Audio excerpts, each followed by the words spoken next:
Natatandaan mo pa ba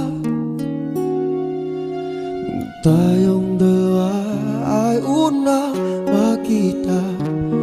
Panahon ng kamusmusan sa piling ng mga bulaklak at halaman. Doon tayong nagsimulang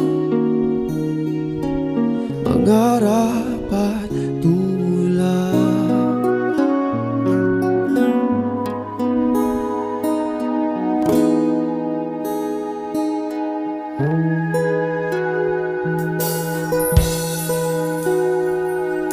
Natatandaan mo pa ba